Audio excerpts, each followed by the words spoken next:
Welcome back, everybody. Welcome back to His and Herb's High Desert Homestead. How y'all doing today? What's going on, guys? Welcome back. So first and foremost, got to address two things. First of all, we finally hit 1,000 subscribers. Yay! So thank all of you guys for subscribing, thank all of you guys for watching and all that stuff. And here's to bigger and better things. And for every small YouTuber, 1,000 subscribers is always a big deal, it's a big milestone. So we definitely are happy. We definitely appreciate you guys for tuning in and rocking with us. So, and number two, we appreciate Pepper Rookie. Yeah, thank you, Pepper Rookie. You rained some beautiful peppers on us. Yeah, I'm gonna try to put a screenshot of something in here to show you guys what he sent us.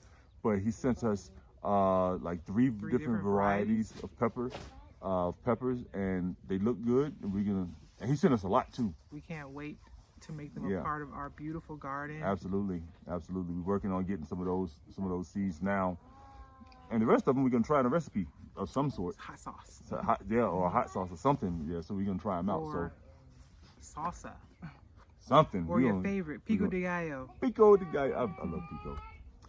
But so appreciate you, Pepper. In today's video, what we're gonna talk about for me is like the most important thing you can do in your garden. That's going to give you the biggest and best harvest the things that you're looking for, right? In terms of like size and the amount and all that stuff, quantity and and quality. So size, quality, and quantity is going to give you all of that. Mm-hmm. And it was something that we didn't notice right off the bat. No. Being new gardeners, it wasn't apparent to us that our soil was that it plays such an intricate and important part in the garden. Now I know way before y'all be like, oh well, we already do it.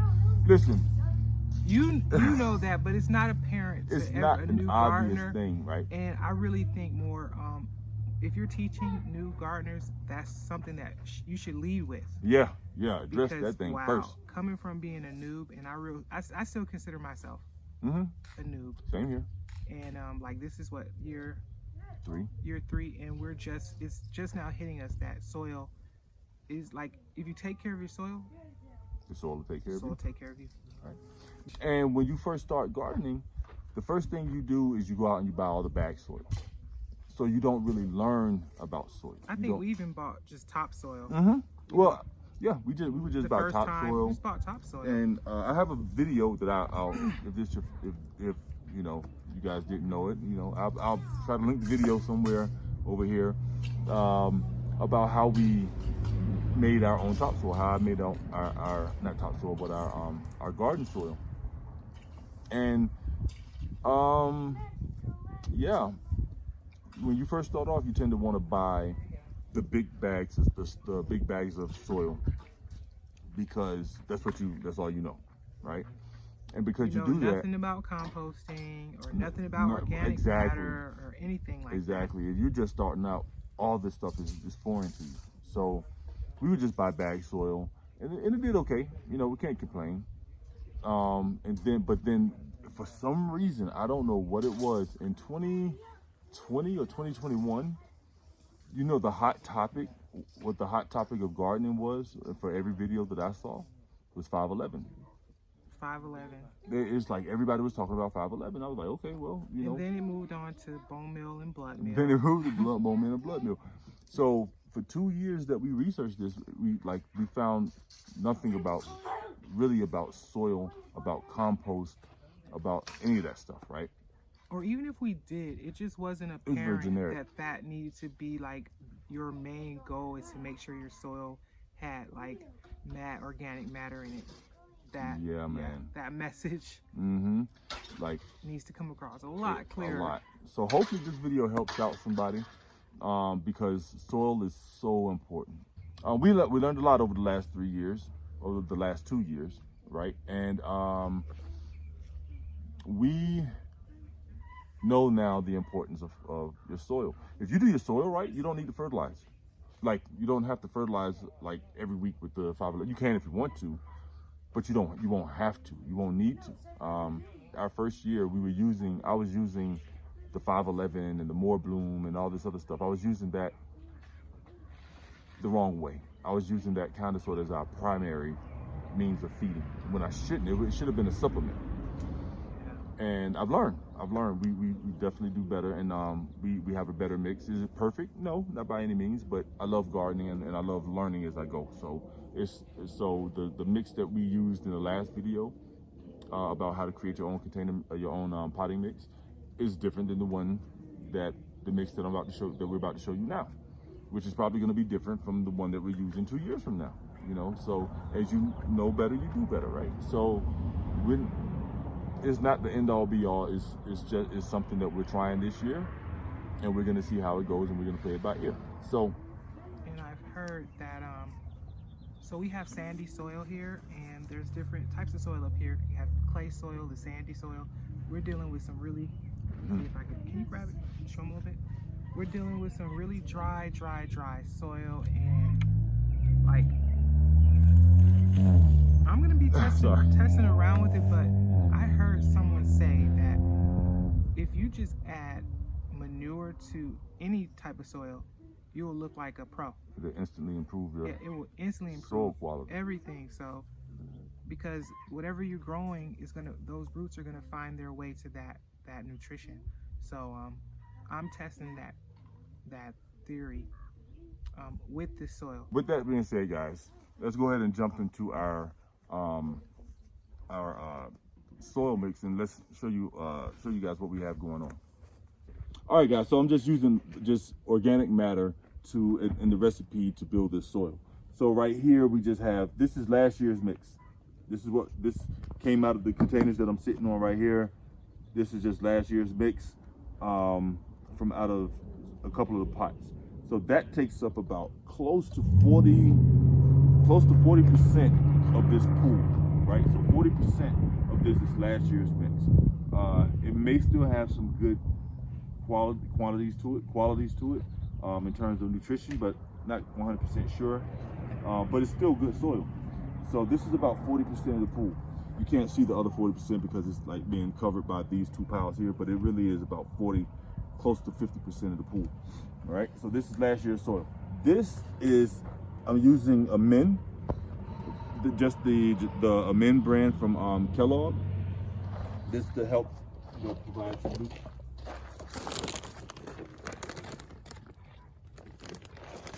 Just to provide some additional nutrients and nutrition to the soil. Over here we have some compost. I keep telling y'all, get into your local Facebook groups for gardening in your area. There's a lot of information. There's a lot of resource. It's a great resource. But that's compost from someone that we met in our gardening group, and he was giving away his compost because he was moving, so he had to get rid of it. That's his compost that he made at his home, right? So we have some of that in here. We have over here some more super poop. You know how much we love and talk about the super poop. So we have super poop there. In the middle, right here, you guys already know. If you don't know, this is perlite. This is just to add some aeration, add some drainage. Let's go ahead and put the bag in there for those new gardeners. So yeah, that's all it is. It's just that perlite. White stuff is perlite. Right, so it helps to loosen the soil. It helps to provide aeration and drainage. So that's about, I don't know, but you figure maybe 10%, 15%, each one of those other additional piles.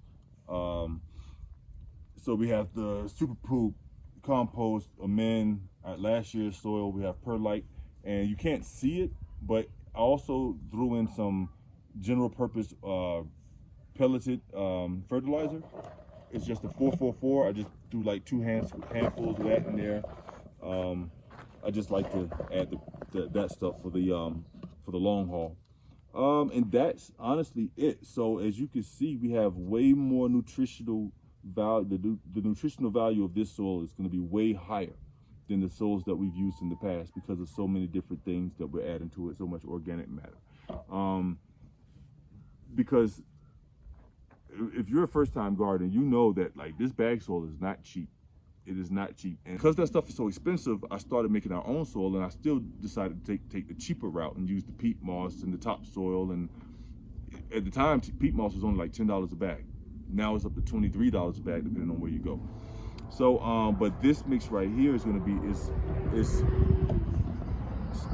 honestly, it's cheaper than all that, because the only thing that we really buy is the amend, and that's like $8 a bag. This is last year's soil, so the amend and the perlite is what we buy. Last year's soil, compost. All right, composted manure. So free. You know, pay for it once, and then just paying for the perlite and the amend. And this, honestly, using it this way, that bag of amend and that bag of perlite is going to stretch so far. Yeah. Because we're thinning it out by using the other thing. So that's kind of my ratio, my setup, my recipe for what I'm doing as far as the amount of each what you call this stuff? Ingredient? Media? Yeah. I don't know. So now at this point, all I do is go in, I mix everything in, and get it ready. Get it ready, baby. Get it ready, baby. And you know what's cool, y'all? He likes playing in dirt. I do. Yeah, I do. Ain't nothing wrong with that. It's cool. Yeah. You gotta reconnect, man.